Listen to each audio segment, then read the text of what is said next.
إن الحمد لله نحمده ونستعينه ونستغفره ونعوذ بالله من شرور أنفسنا ومن سيئات أعمالنا. من يهده الله فلا مضل له ومن يضلل فلا هادي له.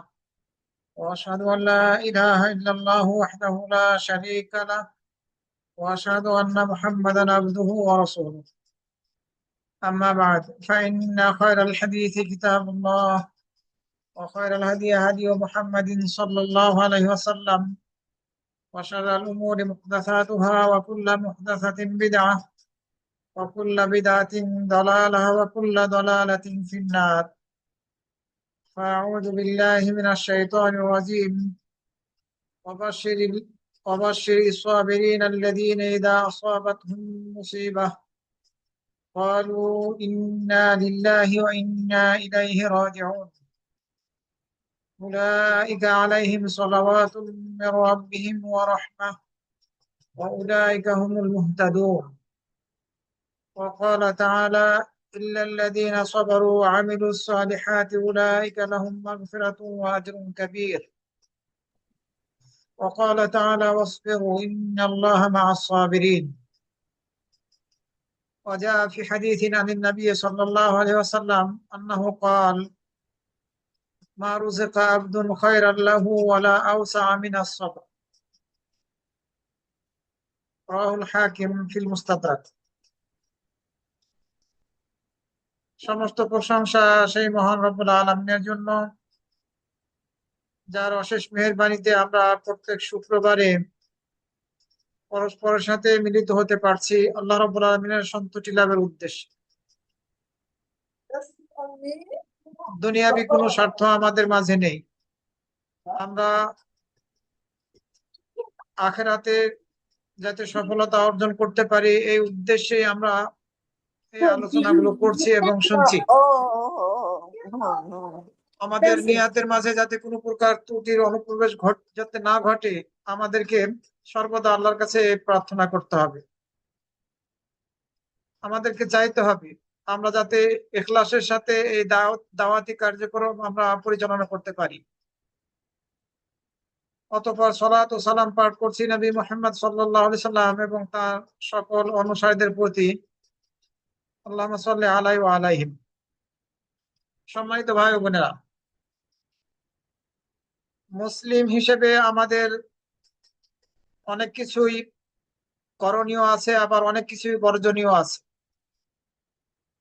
মুসলিম হিসেবে আমরা কিছু ইসলামিক বৈশিষ্ট্যকে ধারণ করব, ইসলামিক সিফাতকে আঁকড়ে ধরব, এটি দাবি রাখে। যেহেতু আমরা নিজেরা নিজেদেরকে মুসলিম বলে দাবি করছি, সুতরাং ইসলামিক যে সব বৈশিষ্ট্যগুলো আছে, গুণাবলীগুলো আছে, সেগুলোকে আমাদেরকে ধারণ করার সর্বাত্মক চেষ্টা করতে হবে। আবার কিছু ইসলাম বিরোধী বৈশিষ্ট্য আছে, সেগুলোকে আমাদেরকে পরিহার করতে হবে। অনেক কিছু আছে ইসলামিক বৈশিষ্ট্যগুলোর মধ্যে থেকে, ইসলামিক বৈশিষ্ট্য অনেক রয়েছে। সেগুলোর অন্যতম একটি হচ্ছে সবর করা, ধৈর্য ধারণ করা। আমি আপনাদের সামনে আজকের আলোচনা বিষয়বস্তু হিসেবে নির্ধারণ করেছি যে আজকে আমি আপনাদের সামনে সবর সম্পর্কে আলোচনা করব। সবরের বিষয় নিয়ে কিছু কথা বলবো। শুরুতেই আমরা জানবো সবর অথবা ধৈর্য কাকে বলা হয়, আবিধানিক অর্থের দিক থেকে এবং পারিভাষিক অর্থের দিক থেকে। এই সবর শব্দটি আল জাযা, জিম জা আইন, আল জাযা এই শব্দের বিপরীত শব্দ। আমরা বাংলায় বলতে পারি ধৈর্য হলো অস্থিরতা, ভেঙ্গে পড়া এবং বিলাপের বিপরীত শব্দ। ধৈর্য হচ্ছে অস্থিরতা, ভেঙ্গে পড়া এবং বিলাপের বিপরীত শব্দ। আর ভাষাগতভাবে আবিধানিক অর্থে সবর শব্দের অর্থ হচ্ছে, মূল অর্থ হচ্ছে নিজেকে সংযত রাখা, আটকে রাখা, বিরত রাখা। নিজেকে সংযত রাখা, আটকে রাখা, বিরত রাখা। আবিধানিক অর্থের দিক দিয়ে সবের অর্থ হচ্ছে এগুলো। পারিভাষিক অর্থের দিক দিয়ে সবর বলা হয় আল্লাহ কর্তৃক হারামকৃত বিষয় থেকে নিজেকে বিরত রাখা। আল্লাহ রাব্বুল আলামিন কর্তৃক কৃত বিষয় থেকে নিজেকে বিরত রাখা, তার ফরজ বিধান সমূহ যথাযথভাবে পালন করতে নিজেকে দৃঢ়ভাবে নিয়োজিত রাখা। তার ফরজ বিধান সমূহ যথাযথভাবে পালন করতে নিজেকে দৃঢ়ভাবে নিয়োজিত রাখা এবং আল্লাহর নির্ধারিত তাকদীরের ব্যাপারে অসন্তোষ, ক্ষোভ, অভিযোগ করা থেকে নিজেকে সংযত রাখা। আল্লাহ যেটা ভাগ্যে লিখে রেখেছেন তকদিরে, সেটির উপরে কোনো প্রকার ক্ষোভ প্রদর্শন না করা, অসন্তুষ্টি না দেখানো, আবার অভিযোগও না করা। এই তিনটি বিষয়ের নাম হচ্ছে পারিভাষিক অর্থে সবর। আল্লাহর হারামকৃত বিষয় থেকে নিজেকে বিরত রাখা, এক্ষেত্রে সবরের প্রয়োজন হয়। ফরজ বিধিবিধানগুলো আমরা পালন করতে গেলেও আমাদেরকে ধৈর্য ধারণ করতে হয়, এটিও সবর পারিভাষিক অর্থের দিক দিয়ে। আবার আল্লাহ রাব্বুল আলামিন হয়তোবা আমাদেরকে অনেক সময় বিভিন্ন ধরনের বিপদ আপদ দিয়ে পরীক্ষা করে থাকেন। এই সময়গুলোতে অসন্তুষ্ট না হয়ে কোনো প্রকার অভিযোগ না করে নিজেকে সংযত রাখা, ধৈর্য ধারণ করা। আল্লাহ যা চেয়েছেন তাই হয়েছে, ভাগ্যে যা লিখে রেখেছিলেন সেটাই ঘটেছে, এ ধরনের মনোভাব পোষণ করা। আবার কেউ কেউ বলেছেন সবর হচ্ছে নিজের অন্তরকে অস্থিরতা, আতঙ্ক ও অধৈর্যতা থেকে বিরত রাখা। নিজের অন্তরকে অস্থিরতা, আতঙ্ক এবং অধৈর্যতা থেকে বিরত রাখা, জিহ্বাকে অভিযোগ এবং নালিশ থেকে সংযত রাখা এবং অঙ্গ প্রত্যঙ্গকে দুঃখে গাল চাপড়ানো, কাপড় ছিঁড়ে ফেলা কিংবা এ ধরনের শরীয়ত বিরোধী আচরণ থেকে বিরত থাকা। তো পারিভাষিক অর্থে সবর বলতে আমরা এগুলো বুঝবো: অন্তরকে অস্থিরতা, আতঙ্ক থেকে নিজেকে বিরত রাখা, কোন প্রকার অভিযোগ এবং নালিশ করা থেকে সংযত থাকা, বিপদের সময়ে হয়তোবা গালে আঘাত করছি, শরীরে আঘাত করছি, কাপড় ছিঁড়ে ফেলছি কিংবা শরীয়ত বিরোধী কোনো কর্মকাণ্ড করে ফেলছি, এগুলো থেকে বিরত থাকা, এগুলোকে বলা হয় সবর। সবর তিন প্রকারের: আল্লাহর আনুগত্য করার ক্ষেত্রে ধৈর্য ধারণ করা, সবর করা, নিজেকে সংযত রাখতে হবে, আবার সাথে সাথে জিহাদ করতে হবে আল্লাহ রাব্বুল আলামিনের পক্ষ থেকে আমাদের প্রতি যেসব ইবাদতকে ফরজ করা হয়েছে সেগুলোকে আদায় করার ব্যাপারে। আল্লাহর আনুগত্য করার ক্ষেত্রে আমাদেরকে অবশ্যই ধৈর্য ধারণ করতে হবে। ধৈর্যের প্রয়োজন হয় আল্লাহর আনুগত্য করার ক্ষেত্রে। আমাদের মাঝে যদি ধৈর্য নামক বৈশিষ্ট্যটা, গুণটা না থাকে, তাহলে আমাদের পক্ষে ইবাদত করা সম্ভব হবে না। এই জন্য ইবাদত করার ক্ষেত্রে অবশ্যই আমাদেরকে ধৈর্য ধারণ করতে হবে। আল্লাহর নির্দেশ মেনে চলার ক্ষেত্রে অবশ্যই আমাদেরকে ধৈর্য ধারণ করে ইখলাসের সাথে সঠিক নিয়াতে আল্লাহ সন্তুষ্টি লাভের উদ্দেশ্যে আমাদেরকে ইবাদত করতে হবে। আর এক্ষেত্রে ধৈর্য ধৈর্য ধারণ করাটা অপরিহার্য। আল্লাহর আনুগত্য করার ক্ষেত্রে ধৈর্য ধারণ করা প্রথম প্রকারের সবর। দ্বিতীয় প্রকারের সবর হচ্ছে আল্লাহর নাফরমানি করা থেকে ধৈর্য ধারণ করা। মন যা চাইলো তাই করলাম, ধৈর্য ধারণকারী হলাম না। যা ইচ্ছা তাই করলাম, ধৈর্য ধারণকারী হিসাবে গণ্য হলাম না। সকল প্রকার পাপ, অন্যায়, জুলুম, অত্যাচার, গুনাহ থেকে, আল্লাহর নাফরমানি করা থেকে আমাদেরকে ধৈর্য ধারণ করার মাধ্যমেই আল্লাহর পথের পথিক হতে হবে, তাহলে আমরা ধৈর্য ধারণকারী হিসেবে গণ্য হব। 3 নম্বরের সবরের প্রকার হচ্ছে তকদিরে বিশ্বাসী হওয়া। আল্লাহ যা লিখে রেখেছেন সেটাই ঘটবে, সেটাই হবে। কিন্তু অনেক সময় হয়তো বা বিপদ আপদ আসলে, অসুখ বিসুখ হলে আমাদের মাঝে ধৈর্য যদি ঘটে, আমরা ধৈর্য হারা হয়ে যাই। আল্লাহ যেটা ভাগ্যে লিখে রেখেছেন, বিপদ আপদ যে ধরনেরই হোক না কেন, এ সময়ে ধৈর্য ধারণ করা, এটি হচ্ছে তৃতীয় প্রকারের সবর। আল্লাহর আনুগত্য করার ক্ষেত্রে ধৈর্য ধারণ করা এক প্রকারের সবর, আল্লাহর নাফরমানি করা থেকে নিজেকে সংযত রেখে ধৈর্য ধারণ করা এটি আরেক প্রকার সবর। আর তকদিরে যা লিখে রেখেছেন আল্লাহ রাব্বুল আলামিন, এই তকদিরের লিখন বিপদ আপদ যাই আসুক না কেন সেটা সময়ে নিজেদেরকে সংযত রাখা, এটি হচ্ছে তৃতীয় প্রকারের ধৈর্য ধারণ করা। এই সবরের অনেক ফজিলত বর্ণিত হয়েছে। আমি আপনাদের সামনে সবর করার এবং সবরকারীদের ফজিলত সম্পর্কে কিছু দলিল ভিত্তিক কথা বলবো ইনশাআল্লাহ। কিছু দলিল ভিত্তিক, কোরআন এবং হাদিসের দলিল ভিত্তিক ফজিলত বর্ণনা করব।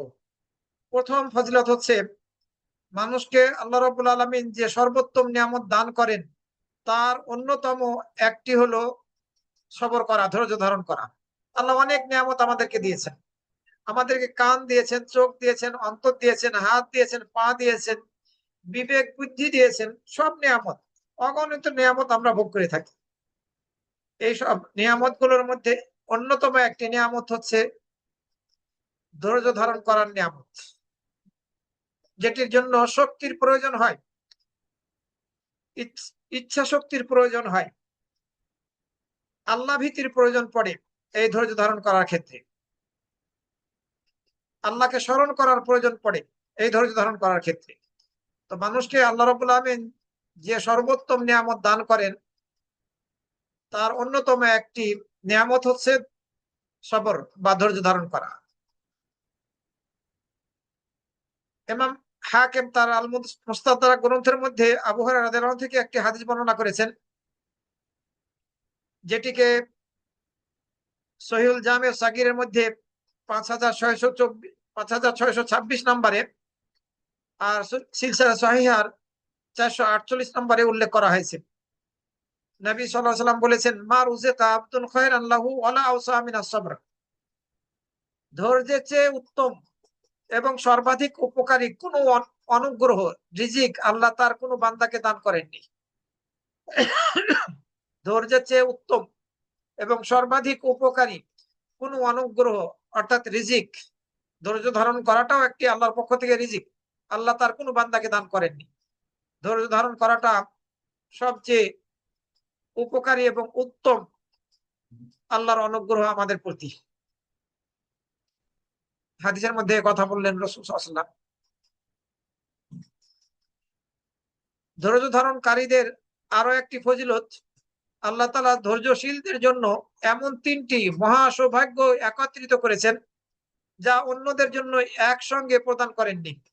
আল্লাহ তাআলা ধৈর্যশীলদের জন্য এমন 3টি মহা সৌভাগ্য একত্রিত করেছেন, 3টি মহা মূল্যবান ফজিলত একত্রিত করেছেন যা অন্যদের জন্য একসঙ্গে প্রদান করেননি।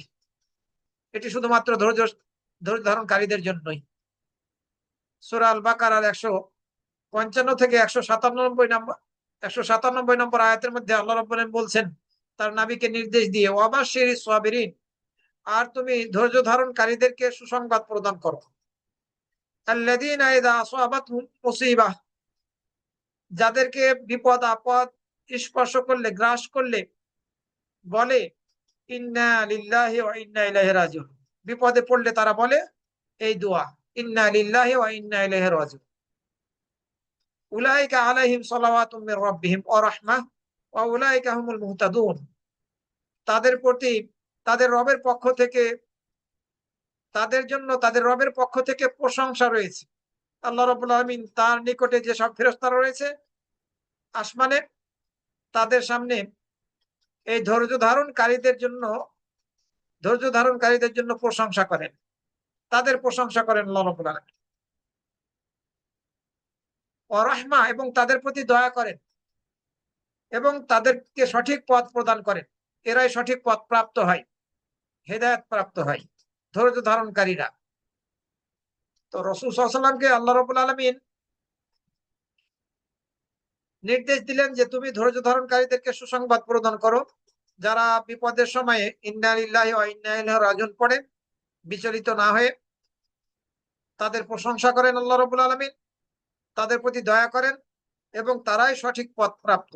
এই যে 3টা বৈশিষ্ট্য, এই তিনটা ফজিলত ধৈর্য ধারণকারীদের জন্য আল্লাহ রাব্বুল আলামিন একত্রিত করেছেন, যা অন্যদের জন্য একসঙ্গে প্রদান করেননি।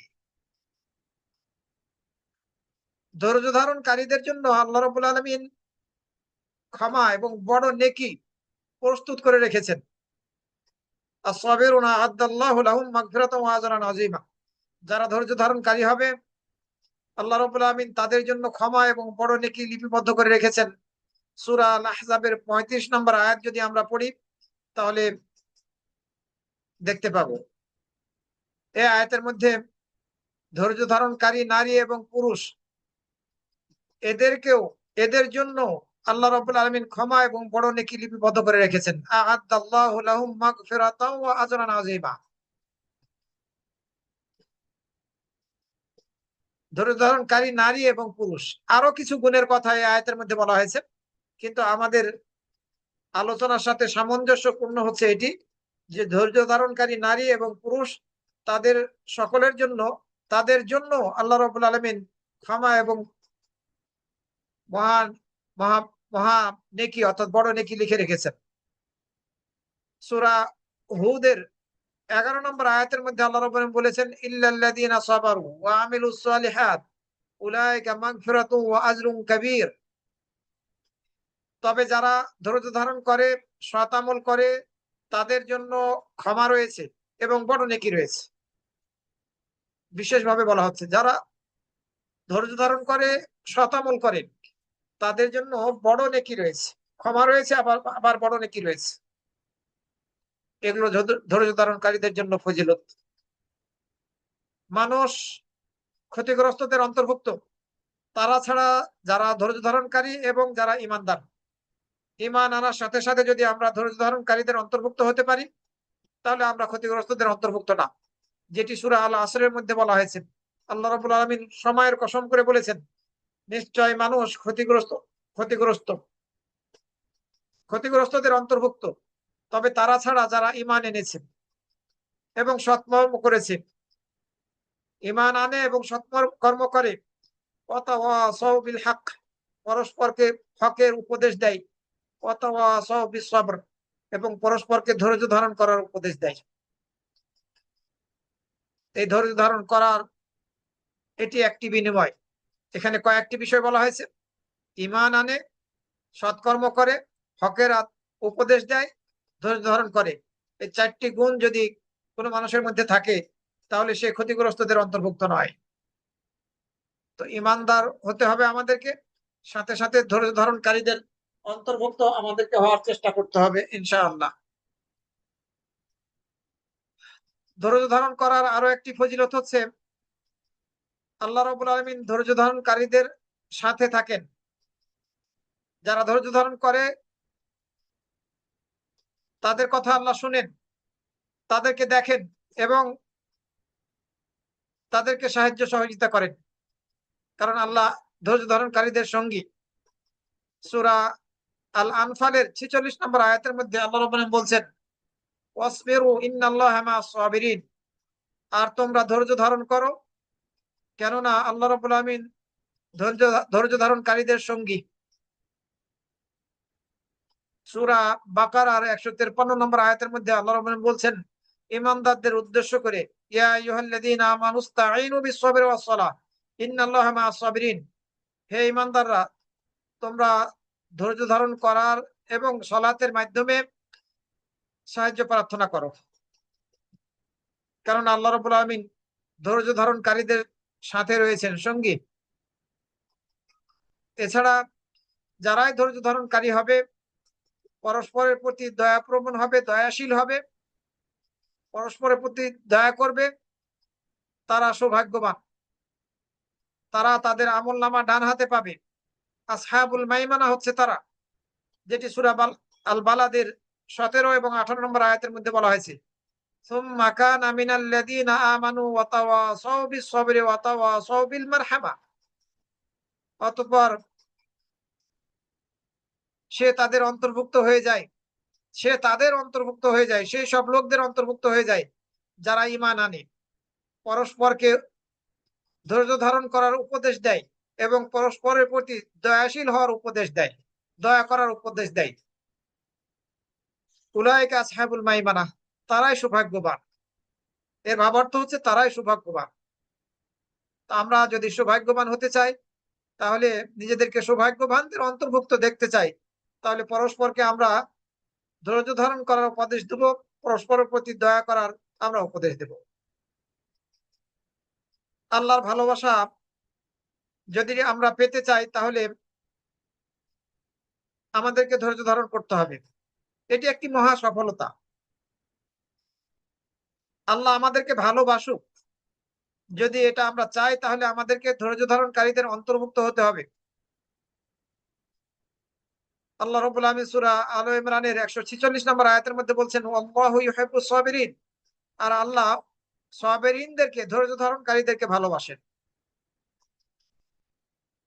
সবর এবং তাকওয়া, আমরা যদি এই দুটি গুণকে ধারণ করতে পারি, তাহলে আমরা দুনিয়া এবং আখিরাতে সফলকাম হব।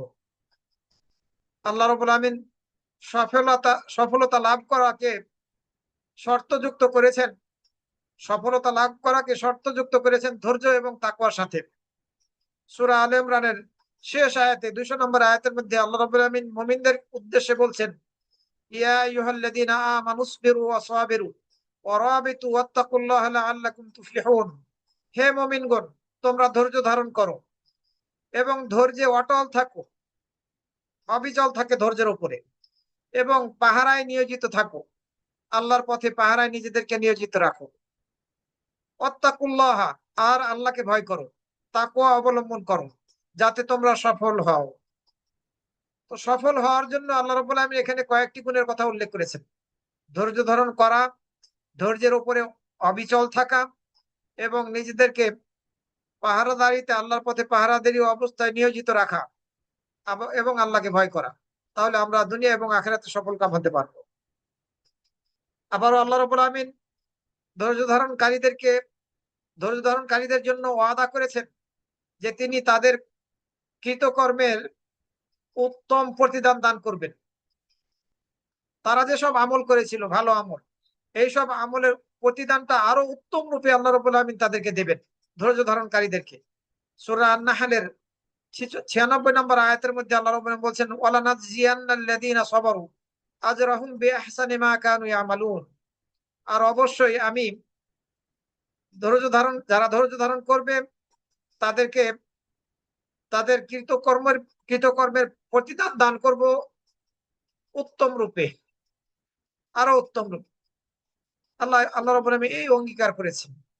সুতরাং আমাদের জীবনে আমাদেরকে আল্লাহর ইবাদত করার ক্ষেত্রে ধৈর্যশীল হতে হবে, পাপ থেকে বাঁচার ক্ষেত্রে ধৈর্যশীল হতে হবে, সংযত রাখতে হবে নিজেদেরকে। বিপদ আপদে পড়লে সেক্ষেত্রেও আমাদেরকে ধৈর্য ধারণ করে আল্লাহর উপরে ভরসা করতে হবে।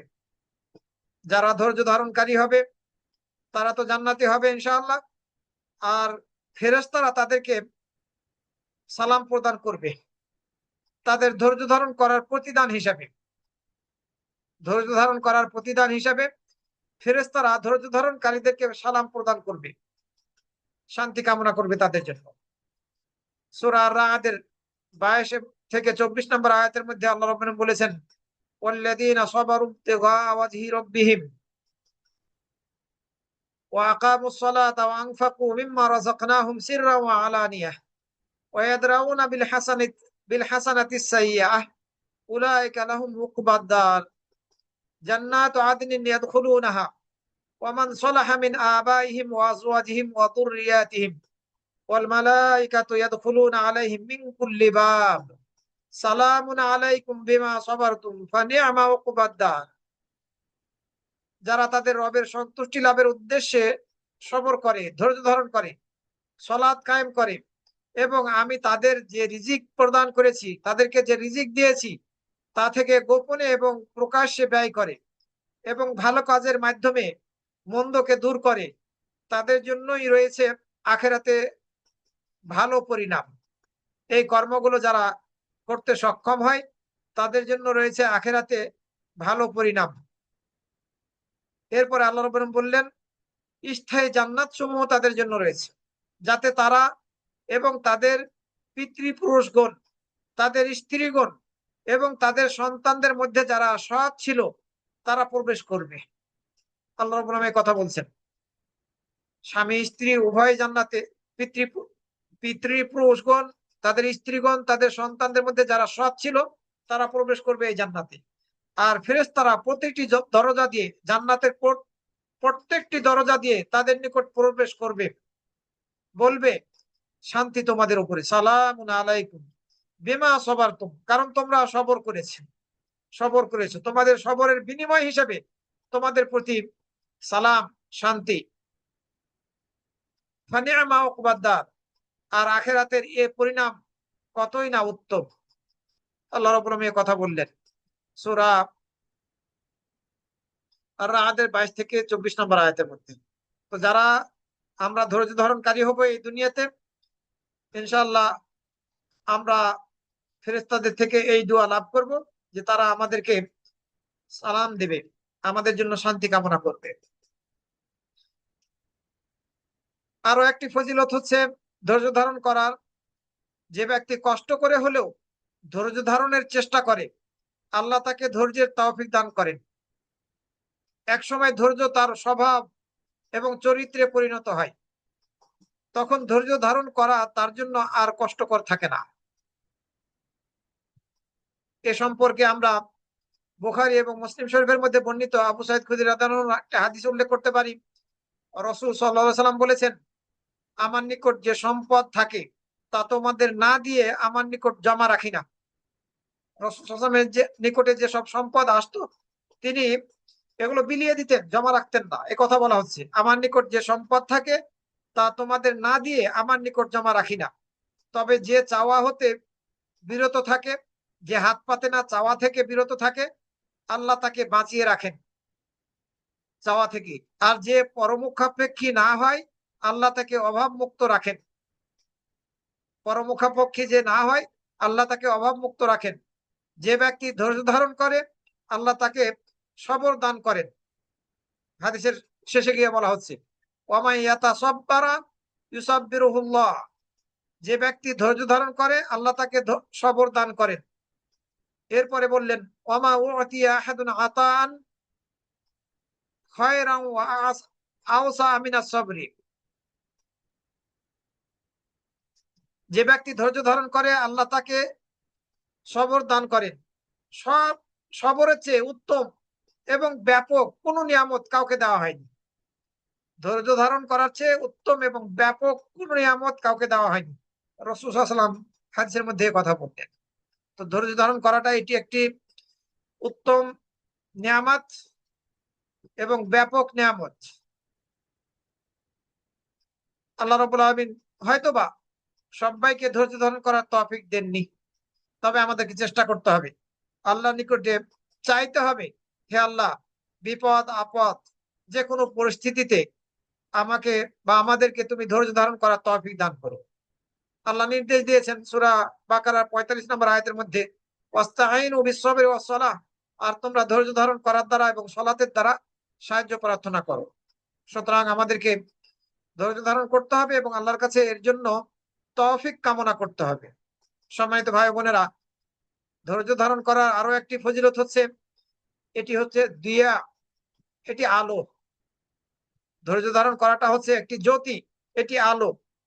কেউ কেউ বলেছেন যে এই ধৈর্য ধারণ করার কারণে আল্লাহ রাব্বুল আলামিন কবরের জীবনকে আলোকিত করবেন, কবরের অন্ধকার জীবনে আলো দান করবেন, কবরের মধ্যে আলো দান করবেন। কেননা মুমিন ব্যক্তি ধৈর্য ধারণ করে থাকে সাধারণত আল্লাহর আনুগত্য করার ক্ষেত্রে এবং বিপদ আপদের সময় এবং গুনাহ থেকে বিরত থাকার ক্ষেত্রেও ধৈর্যের প্রয়োজন পড়ে, তখনও তারা ধৈর্য ধারণ করে। আর এই কারণে আল্লাহ রাব্বুল আলামিন তার কবরকে প্রশস্ত করে দিবেন আর অন্ধকার থেকে তার কবরকে আলোকিত করবেন। ইমাম মুসলিম আবু মালিক আল-আশআরী রাদিয়াল্লাহু আনহু থেকে একটি হাদিসের মধ্যে বর্ণনা করেছেন, নবী সাল্লাল্লাহু আলাইহি ওয়াসাল্লাম বলেছেন, আত-তাহুরু শাতরুল ঈমান, পবিত্রতা অর্জন করাটা হচ্ছে ঈমানের অর্ধেক। এই পবিত্রতা শারীরিকভাবে, আত্মিকভাবে, সব দিক থেকে শিরক মুক্ত থাকা, বিদআত মুক্ত থাকা, কুসংস্কার থেকে নিজেদেরকে মুক্ত রাখা, সন্দেহ সংশয় থেকে নিজেদেরকে মুক্ত রাখতে পারাটা, এগুলো সবই কিন্তু পবিত্র থাকার অন্তর্ভুক্ত। তো এই পবিত্রতা অর্জন, এটি ইমানের অর্ধেক। আলহামদুলিল্লাহ তামলাউল মিজান, আর আলহামদুলিল্লাহ দাঁড়িপাল্লাকে পরিপূর্ণ করে দেয়। সুবহানাল্লাহি ওয়া আলহামদুলিল্লাহি তামলাআন আও তামলাউ মা বাইনা সামাই ওয়াল আরদ। আর সুবহানাল্লাহ ওয়া আলহামদুলিল্লাহ এমন বড় জিকির যে আসমান এবং জমিনের মাঝের ফাঁকা স্থানকে পূর্ণ করে ফেলে, নেকি হয়, নেকির দ্বারা। এরপরে বললেন as-সালাতু নূরুন, সালাত কি হচ্ছে নূর, ও সাদাকাতু বুরহানুন, আর সাদাকাটা হচ্ছে দলিল আযাব থেকে বাঁচার জন্য, ও সবরু দিয়াউন, আর সবর করা হচ্ছে এটি আলো। অল কোরআন হুজ্জাতুন লাকা ওয়া আলাইক, আর কোরআন তোমার পক্ষে দলিল হবে অথবা তোমার বিপক্ষের দলিল হবে, রাসূল সাল্লাল্লাহু আলাইহি ওয়াসাল্লাম হাদিসের মধ্যে বললেন। সুতরাং এই সবর করাটা হচ্ছে জ্যোতি আমাদের জন্য। আমরা যখনই নাফসের বিপক্ষে জিহাদ করব, পাপ থেকে নিজেদেরকে বাঁচিয়ে রাখবো, গুনাহ করা থেকে বিরত থাকতে সক্ষম হব এবং আল্লাহর নির্দেশগুলো মেনে চলবো, তখন আমাদের জীবনটা হবে আলোকিত, সুন্দর জীবন। বিপদের সময় যখন আমরা ধৈর্য ধারণ করব, তকদিরে বিশ্বাস করে, আল্লাহর উপরে ভরসা করে, তখন আমাদের জীবনটা হবে আলোকিত। দুনিয়া এবং আখেরাতে আমরা আলোকিত হতে পারবো, আখেরাতে জান্নাত লাভের দ্বারা, দুনিয়াতে ভালো থাকার দ্বারা। সুতরাং সবরটা হচ্ছে দিয়া আলো। এই সবরটা হচ্ছে এমন একটি নিয়ামত, যাকে আল্লাহ এই সবর দান নামক নিয়ামতটা দান করেছেন রিজিক হিসেবে, সে ব্যক্তি সৌভাগ্যবান। আবু দাউদের মধ্যে একটি হাদিস বর্ণিত হয়েছে মিকদাদ রাদিয়াল্লাহু আনহু থেকে। তিনি বলেন, রাসূল সাল্লাল্লাহু আলাইহি ওয়াসাল্লাম বলেছেন, ইন্না সাঈদা লিমান জুন্নিবাল ফিতান ওয়া লিমান ইবতুলিয়া ফাসাবার। সৌভাগ্যবান সেই ব্যক্তি যাকে ফিতনা, পরীক্ষা ও বিভ্রান্তি থেকে রক্ষা করা হয়েছে, যাকে ফিতনা থেকে সুরক্ষা দান করা হয়েছে, সে সৌভাগ্যবান। এবং সে সৌভাগ্যবান সেই ব্যক্তি যে ব্যক্তি ফিতনার সময়ে ফিতনায় আক্রান্ত হয়ে ধৈর্য ধারণ করেছে, ফিতনায় আক্রান্ত হয়ে সে ধৈর্য ধারণ করেছে। যে ব্যক্তিকে ফিতনা থেকে সুরক্ষা দান করা হয়েছে সে সৌভাগ্যবান। আবার যে ফিতনায় আক্রান্ত হওয়ার পরে ধৈর্য ধারণ করেছে, সেও সৌভাগ্যবান। একথা বলা হচ্ছে হাদিসের। সুতরাং এই ধৈর্য নামক নিয়ামত আল্লাহ যাকে দান করেছেন, নিঃসন্দেহে সে সৌভাগ্যবান। আক্রান্ত হওয়ার পরে যদি আমরা কেউ ধৈর্য ধারণ করতে পারি, তাহলে ইনশাআল্লাহ আমরা সৌভাগ্যবানদের অন্তর্ভুক্ত।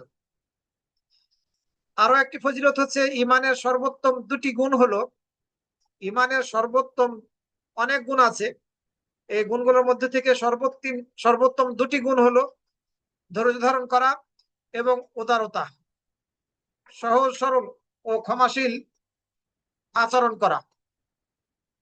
ধৈর্য ধারণ করা এবং উদারতা প্রদর্শন করে ক্ষমাশীল হওয়ার আচরণ করা, এটি এই দুটি ইমানের সর্বোত্তম গুণাবলী, ধৈর্য ধারণ করা এবং উদারতা। জাবের রাদিয়াল্লাহু আনহু থেকে বর্ণিত হয়েছে একটি হাদিসের মধ্যে, যেটি ইবনে আবি শাইবা সহিহ সনদে বর্ণনা করেছেন তার মুসান্নাফ গ্রন্থের মধ্যে। জাবের রাদিয়াল্লাহু আনহু বলছেন, রাসূল সাল্লাল্লাহু আলাইহি ওয়াসাল্লামকে প্রশ্ন করা হলো, আইয়ুল ঈমানি আফদাল, কোন ঈমানটি বেশি উত্তম? রাসূল সাল্লাল্লাহু আলাইহি ওয়াসাল্লাম বললেন, আস-সাবরু ওয়াস-সামাহা, ধৈর্য ধারণ করা এবং উদারতা প্রদর্শন করা, এই দুটি হচ্ছে সর্বোত্তম ঈমানের অন্তর্ভুক্ত। এছাড়া ধৈর্য ধারণ করার আরো একটি ফজিলত হচ্ছে, যাকে আল্লাহ রাব্বুল আলামিন ধৈর্য দান করেছেন, তাকে তিনি সন্তুষ্টি এবং অন্তরের প্রশান্তি দান করেন। যাকে ধৈর্য ধারণ করার তৌফিক দান করেন, তাকে সন্তুষ্টি থাকা এবং অন্তরের প্রশান্তিও দান করে থাকেন, যাতে সে সন্তুষ্ট থাকতে পারে এবং অন্তরের প্রশান্তি তার মাঝে থাকে। এটা আল্লাহ রাব্বুল আলামিন তাকে দান করেন। ধৈর্য, যে ব্যক্তি ধৈর্যশীল হতে পারবে, ধৈর্য যাকে আল্লাহ দিয়েছেন, সে এই গুণে গুণান্বিত হবে যে সে সন্তুষ্ট থাকবে এবং সে আত্মিক দিক থেকে প্রশান্তি লাভ করবে। আল্লাহ এটিও দিবেন তাকে।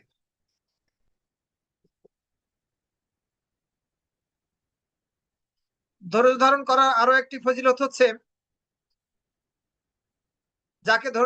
যে ব্যক্তি ধৈর্য ধারণ করতে পারলো সে অনেক কল্যাণ সে লাভ করলো। আল্লাহ রাব্বুল আলামিন তাকে অনেক কল্যাণ দান করলেন রিজিক হিসেবে, যেটি সূরা নিসার 25 নম্বর আয়াতের মধ্যে বলা হয়েছে। আল্লাহ রাব্বুল আলামিন বলছেন, ওয়ান তাসবিরু খায়রুল লাকুম ওয়াল্লাহু গফুরুর রহিম। আর তোমরা ধৈর্য ধারণ করো, তোমাদের জন্য এটি কল্যাণকর। তো এই ধৈর্য ধারণ করাটা কল্যাণ আমাদের জন্য। এই রিজিক আল্লাহ রাব্বুল আলামিন আমাদেরকে দিয়েছেন, আমরা যাতে হাতছাড়া না করি।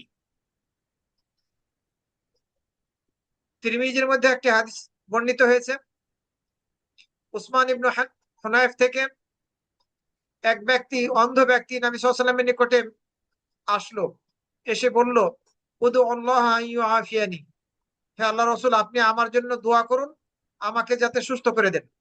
আমার সুস্থতার জন্য আপনি আল্লাহর কাছে দোয়া করুন, প্রার্থনা করুন। নবী সাল্লাল্লাহু আলাইহি ওয়াসাল্লাম বললেন, ইনশাআতা দাআউতু, তুমি যদি চাও আমি তোমার জন্য দোয়া করব। ওয়া ইনশাআতা সাবারতা, আর তুমি যদি চাও তাহলে তুমি ধৈর্য ধারণ করো, ফাহুয়া খায়রুল লাক, আর এই তোমার ধৈর্য ধারণ করাটাই তোমার জন্য কল্যাণকর, উত্তম। সুস্থতা লাভ করার জন্য দোয়া করতে বললেন এই সাহাবী রাসূলকে, আল্লাহকে ডাকতে বললেন। নবী সাল্লাল্লাহু আলাইহি ওয়াসাল্লাম বললেন, চাইলে আমি তোমার জন্য দোয়া করব, আর তুমি যদি চাও তাহলে ধৈর্য ধারণ করো, এটা তোমার জন্য কল্যাণকর। তিরমিজির 3578 নম্বরে এই হাদীস বর্ণিত হয়েছে। আমাদের আমাদেরকে রাসূল সাল্লাল্লাহু আলাইহি ওয়াসাল্লাম এই হাদিসের দ্বারা বিপদ আপদের সময় ধৈর্য ধারণ করার করার ব্যাপারে উৎসাহিত করছেন। অনেক সময় হয়তো বা অসুখ বিসুখে আছি, তখন ধৈর্য ধারণ করতে হবে, হয়তো সেটাই আমাদের জন্য কল্যাণকর। এর মধ্যে আল্লাহ কল্যাণ রেখেছেন। আল্লাহ গুনাহগুলোকে মোচন করে দিবেন, ক্ষমা করবেন। উসমান বিন হুনায়ফ রাদিয়াল্লাহু আনহু থেকে এই হাদিসটি আমাদেরকে ধৈর্য ধারণ করার ব্যাপারে উৎসাহিত উৎসাহ প্রদান করছে। ইমাম মুসলিম সোহাইব রাদিয়াল্লাহু আনহু থেকে একটি হাদিসের মধ্যে বর্ণনা করেছেন। সোহাইব রাদিয়াল্লাহু আনহু বলছেন, রাসূল সাল্লাল্লাহু আলাইহি ওয়াসাল্লাম বলেছেন, আজাবান লি আমরিল মুমিন ইন্না আমরাহু কুল্লাহু খায়র ওয়া লাইসা যালিকা লি আহাদিন ইল্লা লিল মুমিন। মুমিনের কর্মগুলো নিয়ে আশ্চর্যান্বিত হতে হয়। মুমিনের কর্মগুলোর জন্য আশ্চর্যান্বিত হতে হয়, কেননা মুমিনের যাবতীয় সব কর্মই কল্যাণকর, তার জন্য কল্যাণকর। আর এটা শুধুমাত্র মুমিনের জন্য, অন্য কারোর জন্য নয়। ইন আসাবাতহু সাররা শাকারা, যদি সুখে শান্তিতে সে থাকে, কোনো সুখের সংবাদ তার নিকটে পৌঁছে, তাহলে সে শুকরিয়া আদায় করে, আল্লাহর প্রশংসা করে। ফাকানা খায়রান লাহু, এটি তার জন্য কল্যাণকর। ওয়াইন আসাবাতহু দাররা, সে যদি বিপদে পড়ে, সাবারা, ধৈর্য ধারণ করে, ফাকানা খায়রান লাহু, এটিও তার জন্য কল্যাণকর। এই জন্য রাসূল সাল্লাল্লাহু আলাইহি ওয়াসাল্লাম বললেন যে মুমিনের যাবতীয় কর্মগুলোর জন্য আশ্চর্যান্বিত হতে হয়, কারণ তার সব কর্মই হচ্ছে কল্যাণকর। সুখে থাকলেও সে আল্লাহ শুকরিয়া আদা করে, আল্লাহকে স্মরণ করে, আর কষ্টে পড়লেও সে আল্লাহকে ভুলে যায় না, ধৈর্য ধারণ করে আল্লাহর উপরে ভরসা করে। এই বৈশিষ্ট্যের অধিকারী আমাদেরকে হতে হবে। মনে রাখতে হবে, আল্লাহ রাব্বুল আলামিন যাকে যত বেশি পরীক্ষা করেন, তার পরীক্ষার অনুপাতে তাকে ধৈর্যশীল বানান, ধৈর্য নামক গুণটা তাকে দান করেন। যে যত বেশি বড় বিপদের সম্মুখীন হবে, আল্লাহ রাব্বুল আলামিন তত বেশি বড় তাকে ধৈর্য দান করবেন।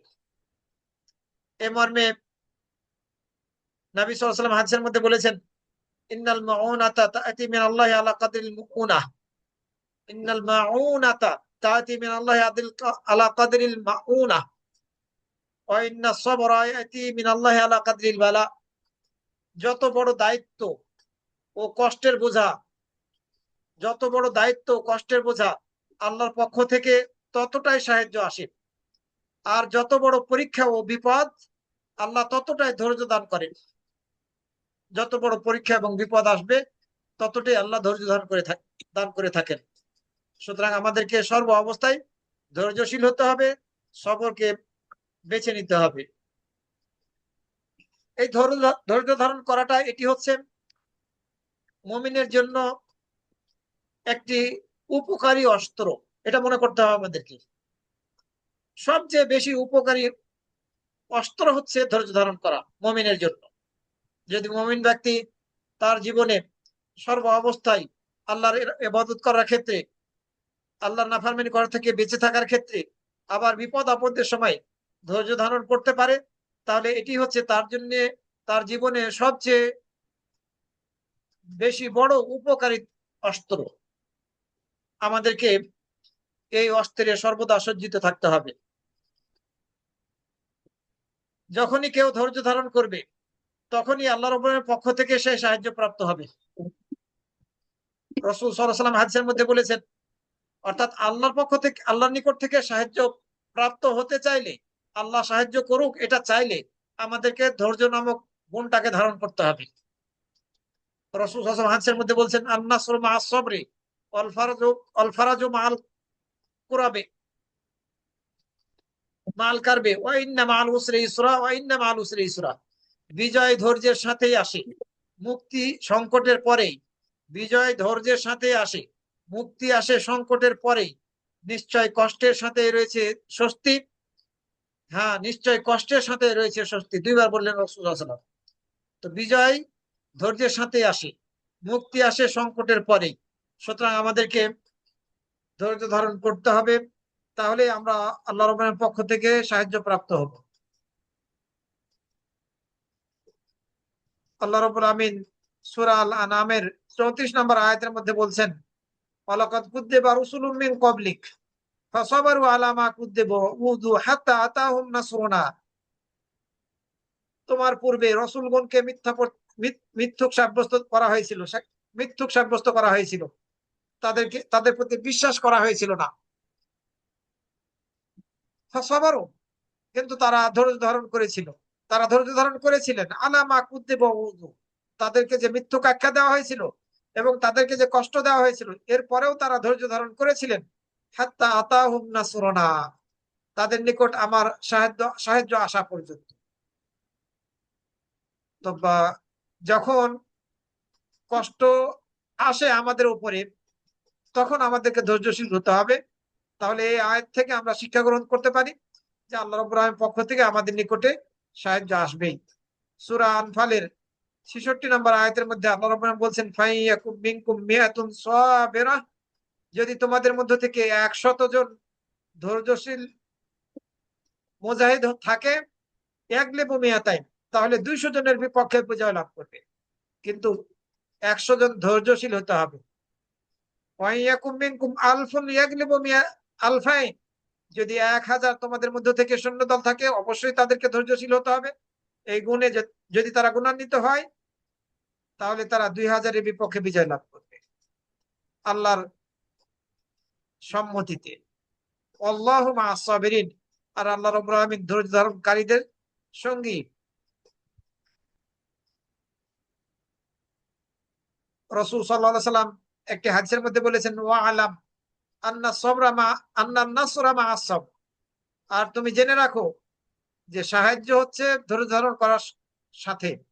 অবশ্যই সাহায্য তুমি প্রাপ্ত হবে ধৈর্য ধারণ করার সাথে সাথে। সুতরাং আমাদেরকে ধৈর্য ধারণ করতে হবে। ধৈর্য ধারণকারীর জন্য আরো একটি বিশেষ ফজিলত হচ্ছে, না কেউ ঘুমাইতো যদি না, বাছুরে করুক। কেউ যদি নেকির উদ্দেশ্যে, নেকি লাভ করার উদ্দেশ্যে, আল্লাহ নিকট থেকে প্রতিদান পাওয়ার আশায় ধৈর্য ধারণ করে, তাহলে সে একজন শহীদের সমান নেকি লাভ করবে, একজন শহীদের সমান নেকি লাভ করবে। ইমাম বুখারী আয়েশা রাদিয়াল্লাহু আনহা থেকে বর্ণনা করেছেন, তিনি রাসূল সাল্লাল্লাহু আলাইহি ওয়াসাল্লামকে জিজ্ঞাসা করলেন তাউন সম্পর্কে, প্লেগ রোগ সম্পর্কে। নবী সাল্লাল্লাহু আলাইহি ওয়াসাল্লাম আয়েশা রাদিয়াল্লাহু আনহাকে সংবাদ দিলেন। একথা বলে যে তাউন প্লেগ রোগ এটি হচ্ছে আযাব, আল্লাহ যার নিকটে চান তার কাছে প্রেরণ করেন। আন্নাহু কানা আযাবান ইয়াবআসুহুল্লাহু আলা মান ইয়াশা, আল্লাহ যার নিকটে চান তার কাছে প্রেরণ করেন এই আযাবকে। কিন্তু জাআলাহুল্লাহু রাহমাতান লিল মুমিনিন, এই তাউনকে মুমিনদের জন্য রহমত স্বরূপ বানিয়ে দিয়েছেন। মুমিনরা যদি তাউনে আক্রান্ত হয় তাহলে এটি তাদের জন্য রহমত স্বরূপ। এরপরে বললেন রাসূল সাল্লাল্লাহু আলাইহি ওয়াসাল্লাম, ফালাইসা মিন আবদিন ইয়াকাউত তাউন, কোন বান্দা যদি তাউনের এলাকায় থাকে আর সে তার দেশে অবস্থান করে ধৈর্য ধারণ করে নেকির উদ্দেশ্যে, এই বিশ্বাস রেখে, এটা জেনে যে আল্লাহ রাব্বুল আলামিন তার ভাগ্যে যা লিখে রেখেছেন সেটাই হবে। যদি আক্রান্ত হওয়া, এই তাউনে আক্রান্ত হওয়া তার ভাগ্যে আল্লাহ রেখে থাকেন, তাহলে সে আক্রান্ত হবে। এই এই এই জ্ঞানান্বিত হয়ে, এই শিক্ষায় শিক্ষিত হয়ে সে যদি তার দেশে অবস্থান গ্রহণ করে, ধৈর্য ধারণ করে, এলাকা ছেড়ে ভেগে না যায়, তাহলে তাকে একজন শহীদের নেকির সমান নেকি প্রদান করা হবে। ধৈর্য ধারণকারী যে ব্যক্তি, যে ধৈর্য ধারণকারী আল্লাহর নিকট প্রতিদান পেতে চাচ্ছে, নেকি পেতে চাচ্ছে, এই ধরনের বৈশিষ্ট্যের অধিকারী যদি সে হয়, যে মহামারী শুরু হয়েছে তার এলাকায়, সে এলাকা ছেড়ে ভেগে গেল না। এলাকা ছেড়ে ভেগে যাওয়াটা এটি সঠিক নয়, যেটি অন্য হাদিস দ্বারা প্রমাণিত হয়েছে, কিন্তু তার নিয়াতটা সঠিক, যে না আমি এখানেই অবস্থান করব, আমি আল্লাহর নিকট থেকে এর বিনিময় পেতে চাই। এবং সে এই আকীদা পোষণ করবে যে আল্লাহ তার ভাগ্যে যদি আক্রান্ত হওয়া লিখে রেখে থাকেন তাহলে সে আক্রান্ত হবে, তাছাড়া নয়। একজন শহীদের সমান সে নেকি লাভ করবে। আবার ধৈর্য ধারণকারীর নেকিটা বেহিসাব, ধৈর্য ধারণকারীকে আল্লাহ রাব্বুল আলামিন অগণিত নেকি দান করবেন, যেটার পরিমাণটা কত সেটা আমরা কেউ বলতে পারি না।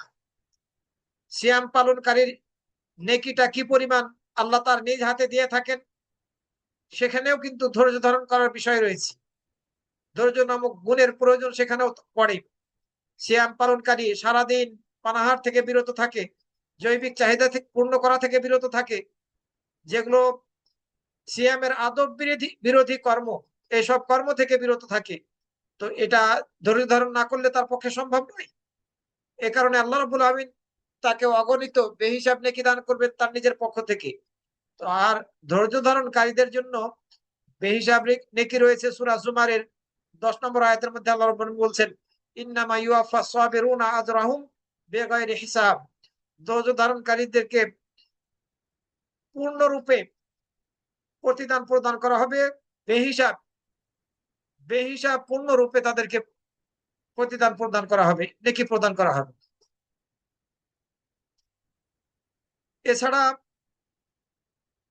ফিতনার সময়ে যদি কোনো ব্যক্তি ধৈর্য ধারণ করতে পারে, কোনো মুমিন ব্যক্তি যদি ধৈর্য ধারণ করতে সক্ষম হয়, তাহলে সাহাবীদের মধ্য থেকে 50 জন শহীদের সমান নেকি লাভ করবে। সাহাবীদের মধ্য থেকে, রাসূল সাল্লাল্লাহু আলাইহি ওয়াসাল্লামের সঙ্গী সাথীদের মধ্য থেকে যারা শহীদ হয়েছেন, এই 50 জন শহীদের সমান নেকি লাভ করবে। ফিতনার সময় যদি কোনো মুসলিম ব্যক্তি ধৈর্য ধারণ করতে সক্ষম হয়, তাহলে আব্দুল্লাহ ইবনে মাসউদ রাদিয়াল্লাহু আনহু থেকে বর্ণিত হয়েছে, নবী সাল্লাল্লাহু আলাইহি সাল্লাম বলেছেন, ইন্নামি ওয়ারাইকুম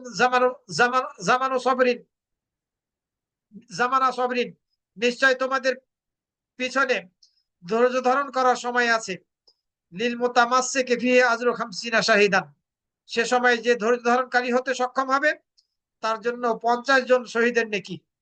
ওমর রাদিয়াল্লাহু আনহু বললেন, ইহা আল্লাহর রাসূল, আমাদের থেকে 50 জন নাকি তাদের থেকে, সেই সময়কার লোকজনদের থেকে 50 জন?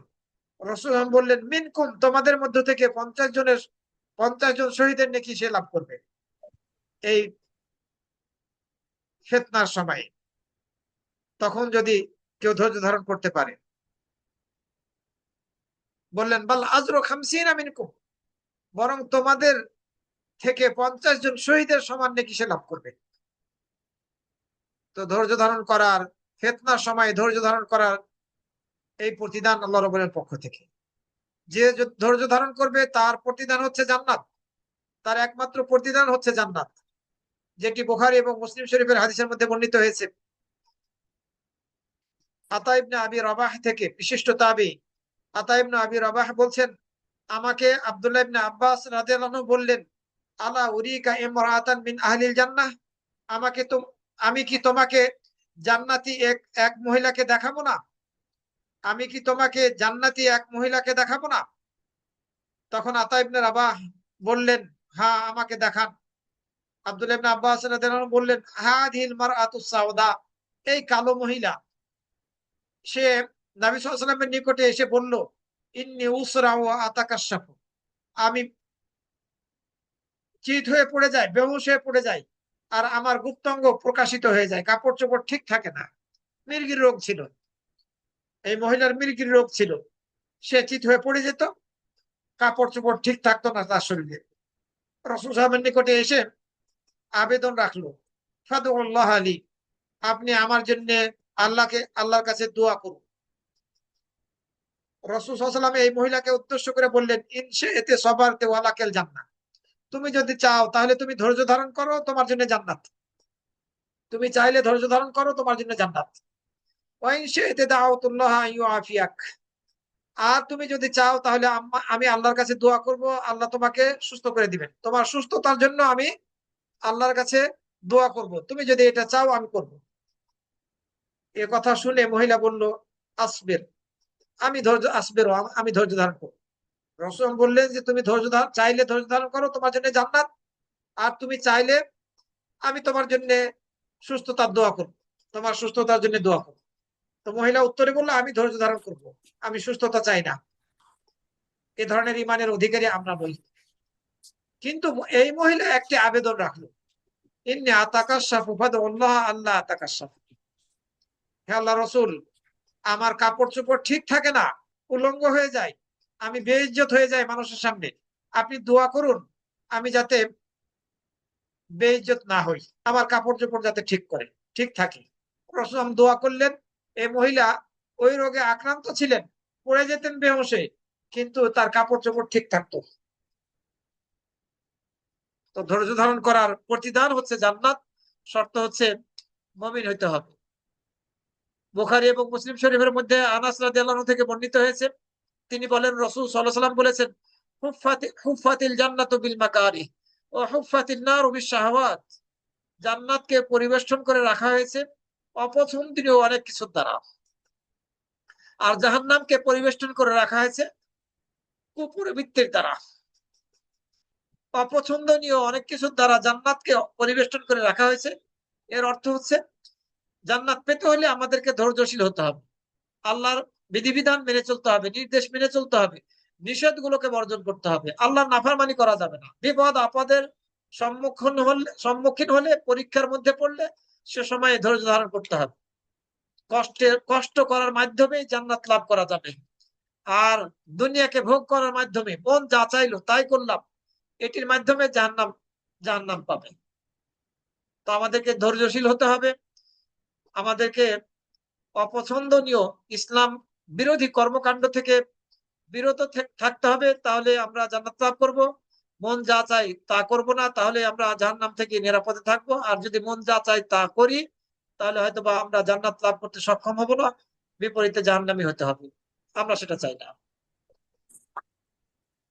বুখারী শরীফের মধ্যে আনাস রাদিয়াল্লাহু আনহু থেকে বর্ণিত হয়েছে, তিনি বলেন, আমি রাসূল সাল্লাল্লাহু আলাইহি ওয়াসাল্লামকে বলতে শুনেছি, আল্লাহ রাব্বুল আলামিন বলেন হাদিসে কুদসি, ইযাবতালাইতু আবদি বিহাবিবাতাইহি, আমি যদি আমার কোনো বান্দাকে তার দুটি চক্ষু ছিনিয়ে নেওয়ার দ্বারা পরীক্ষা করি।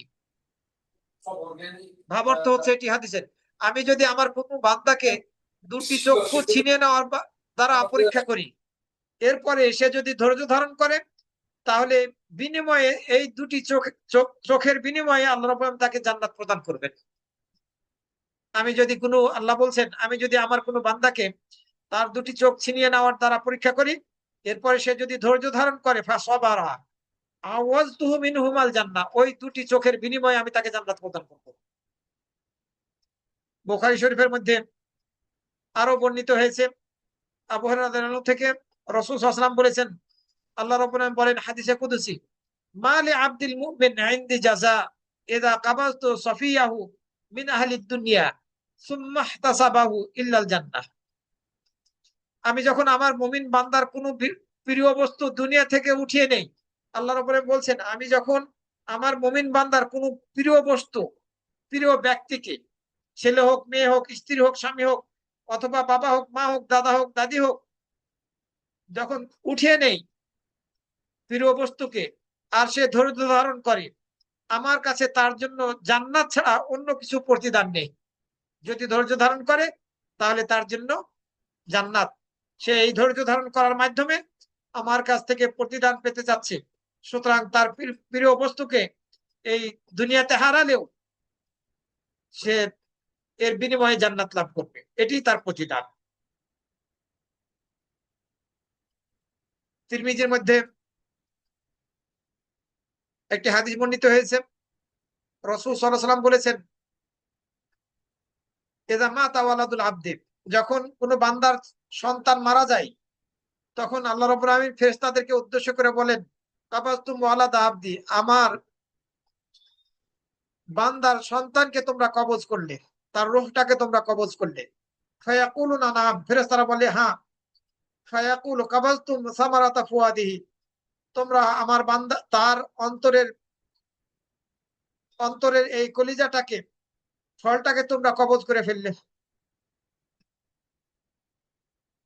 হ্যাঁ, কুলুনা নাম, ফেরেশতারা বলে হ্যাঁ। ফায়াকুলু মাযা ক্বালা আবদি, আল্লাহ রাব্বুল আলামিন প্রশ্ন করেন ফেরেশতাদেরকে, আমার বান্দা কি বলল? তাকে কবজ করার পরে, তার সন্তানকে কবজ করার পরে, তার রূহটাকে বের করে নেওয়ার পরে আমার বান্দা কি বলল? ফায়াকুলুনা, তারা ফেরেশতারা বলল, হামিদাকা ওয়াস্তারজা, হে আল্লাহ আপনার, তারা সে প্রশংসা করেছে, আলহামদুলিল্লাহ বলেছে, ওয়াস্তারজা এবং ইন্না লিল্লাহি ওয়া ইন্না ইলাইহি রাজিউন পাঠ করেছে। তখন আল্লাহ রাব্বুল আলামিন ফেরেশতাদেরকে নির্দেশ দিবেন, উবনু লি আবদি বাইতান, তোমরা আমার বান্দার জন্য জান্নাতের মধ্যে একটি ঘর তৈরি করো, আর সেই ঘরের নাম দাও বাইতুল হামদ, প্রশংসার ঘর। তো বিপদে পড়ে যদি আমরা আলহামদুলিল্লাহ পড়ি তাহলে এই প্রতিদান। তবে এটা সবার ক্ষেত্রে নয়, নিজ সন্তান, প্রিয়জন যদি মারা যায়, শুধু তার ক্ষেত্রে আলহামদুলিল্লাহ আমরা পড়তে পারি।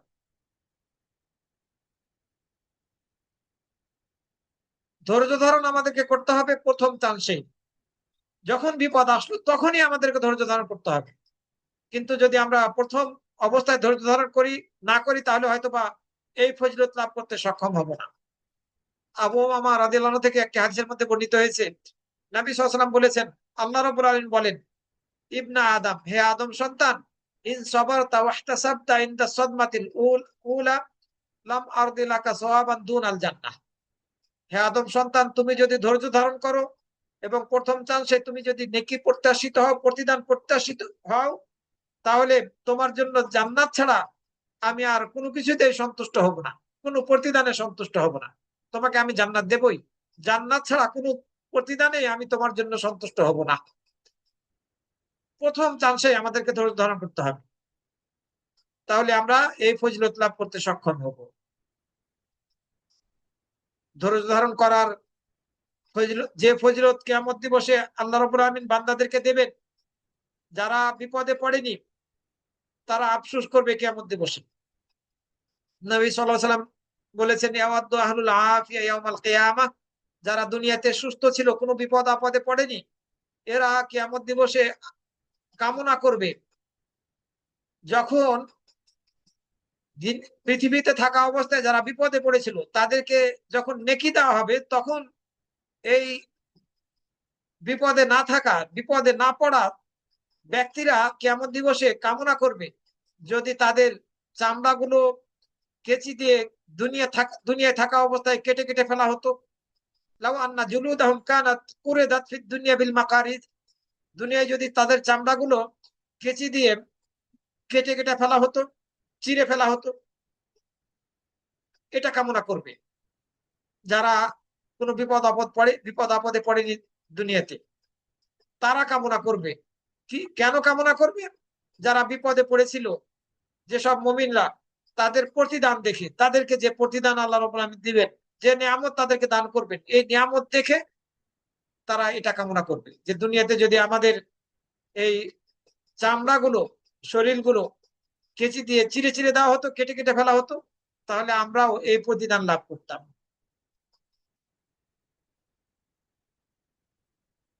নবী সাল্লাল্লাহু আলাইহি ওয়াসাল্লাম অন্য একটি হাদিসের মধ্যে বলেছেন, আল্লাহর তরফ থেকে কোনো মানুষের জন্য যখন কোনো মর্যাদা নির্ধারিত হয়, আল্লাহর পক্ষ থেকে যখন কোনো মানুষের জন্য কোনো মর্যাদা নির্ধারিত হয়, যা সে আমল দিয়ে লাভ করতে পারে না, আমল দিয়ে হয়তো বা সেই মর্যাদা তার পক্ষে লাভ করা সম্ভব হচ্ছে না, তখন আল্লাহ তাকে তার শরীরে অথবা তার সন্তান সন্ততির উপর বিপদ ঘটিয়ে পরীক্ষা করেন ওই মর্যাদায় পৌঁছানোর জন্য।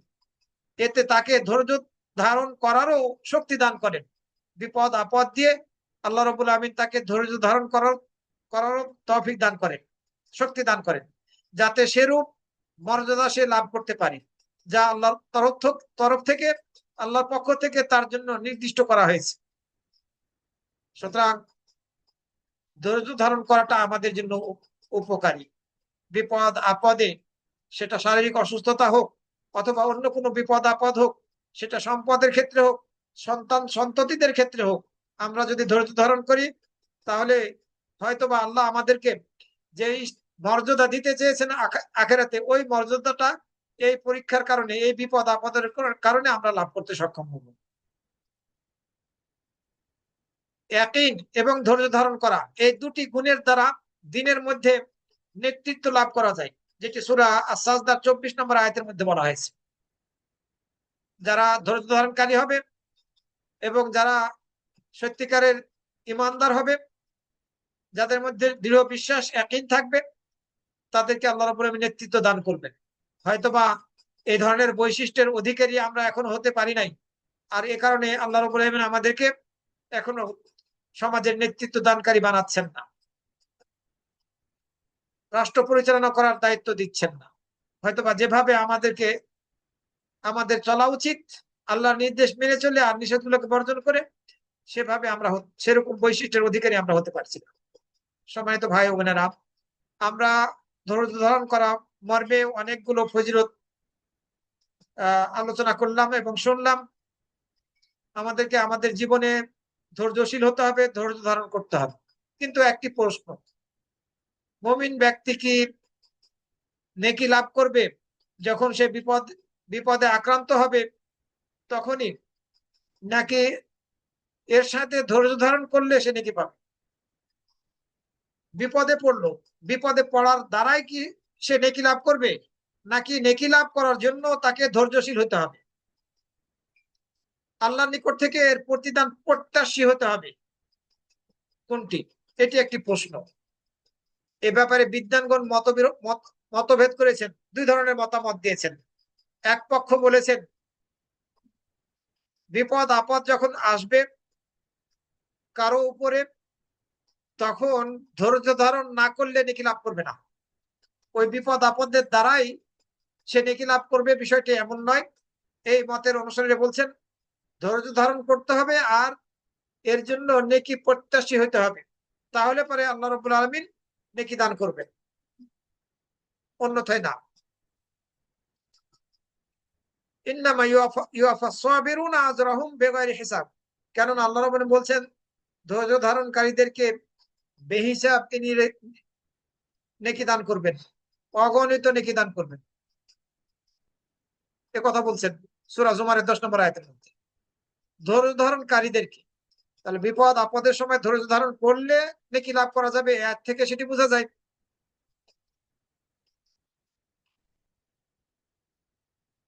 অন্য একটি আয়াতের মধ্যে আল্লাহ রাব্বুল আলামিন বলছেন, আল্লাযীনা ইযা আসাবাতহুম মুসিবাহ, যেটি আমরা পড়েছি, যখন তাদেরকে কোনো বিপদ পেয়ে বসবে, বিপদে আক্রান্ত যখন হবে তারা, তারা যদি ইন্না লিল্লাহি ওয়া ইন্না ইলাইহি রাজিউন বলে, তাহলে আল্লাহ তাদের প্রশংসা করবেন, তাদের প্রতি দয়া করবেন এবং তারা হেদায়েত প্রাপ্ত হবে। আমরা এটা সূরা বাকারা 156 এবং 57 নম্বর আয়াতে আগেই শুনে এসেছি। তো ধৈর্য ধারণ করলে এই ফজিলত লাভ করবে, এই আয়াত থেকে আমরা বুঝতে পারি। কারণ ইন্না লিল্লাহি ওয়া ইন্না ইলাইহি রাজিউন এটা ধৈর্যশীলরাই পাঠ করে থাকে। এছাড়া ওই বাইতুল হামদ প্রশংসার ঘর যার জন্য তৈরি করা হবে, সে কিন্তু আলহামদুলিল্লাহ বললো, ইন্না লিল্লাহি ওয়া ইন্না ইলাইহি রাজিউন বললো, ধৈর্য ধারণ করেই। ধৈর্য ধারণ না করলে আলহামদুলিল্লাহ বলা সম্ভব না। সুতরাং এই ধৈর্য ধারণ করার কারণেই তাকে জান্নাত দেওয়া হচ্ছে, আল্লাহ জান্নাত দিবেন। এটিও এই মতের সপক্ষে দলিল হিসাবে আমরা বলতে পারি যে নেকি পেতে হলে বিপদ আপদের দ্বারা আমাদেরকে ধৈর্য ধারণ করতে হবে, ইখলাস থাকতে হবে।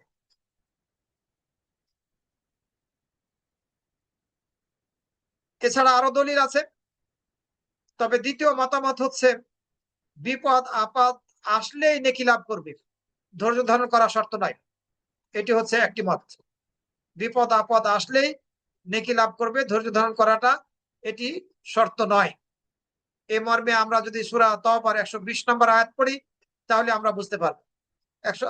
সূরা তাওবার 120 নম্বর আয়াতের মধ্যে আল্লাহ রাব্বুল আলামিন বলছেন, মদিনার অধিবাসী ও তার আশপাশের মরুবাসীদের জন্য সংযত নয়, সঙ্গত নয়, মদিনার অধিবাসী এবং তার আশপাশের মরুবাসীদের জন্য সঙ্গত নয় যে রাসূল সাল্লাল্লাহু আলাইহি ওয়াসাল্লাম থেকে পেছনে, রাসূলুল্লাহ থেকে পেছনে থেকে যাবে এবং রাসূলের জীবন অপেক্ষা নিজেদের জীবনকে অধিক প্রিয় মনে করবে। এটা এ কারণে যে তাদেরকে আল্লাহর পথে তৃষ্ণা, ক্লান্তি, ক্ষুধায় আক্রান্ত করে এবং তাদের এমন পদক্ষেপ যা কাফেরদের ক্রোধ জন্মায় এবং শত্রুদেরকে তারা ক্ষতি সাধন করে, তার বিনিময়ে তাদের জন্য সৎ কর্ম লিপিবদ্ধ করা হয়। নিশ্চয় আল্লাহ সৎ কর্মকারীদের প্রতিদান নষ্ট করেন না। তো